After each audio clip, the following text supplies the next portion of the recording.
In today's video, I'm going to teach you how to use Expense Tracker in Notion. We'll build a simple, flexible tracker you can use every day. Start by creating a new page in Notion.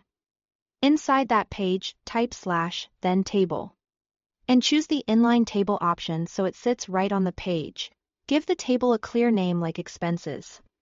Naming it up front helps you find it quickly later and keeps your workspace organized. Next, set up the properties, the columns that hold your data. Think of these properties as the structure that makes your tracker useful. The first column is the name property. Use it to describe the expense, such as groceries or electric bill. Keep descriptions short, but specific so you can scan your list at a glance. Add a date property and set it to the date type. This lets you record exactly when the expense happened.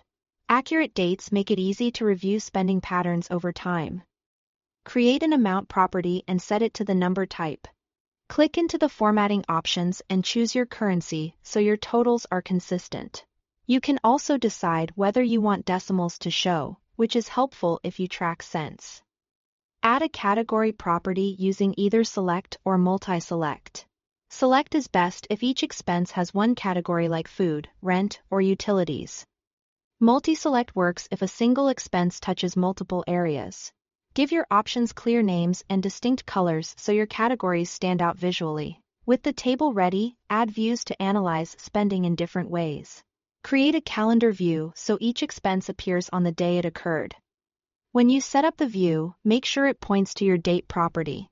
This is great for spotting high spend days or recurring charges. Also create a table view that's sorted by date. Sorting by the most recent dates first makes it easy to review what just happened without scrolling. Finally, set up quick calculations. At the bottom of the amount column, you'll see an empty footer cell. Click it and choose Sum to see your total expenses for whatever is currently visible in the view. If you want a sense of typical spending, choose Average instead. You can switch between these at any time, which makes the tracker useful for both monthly totals and day-to-day insights. That's it, your expense tracker in Notion is ready. Keep it updated, and you'll always have a clear picture of where your money is going. Thanks for watching.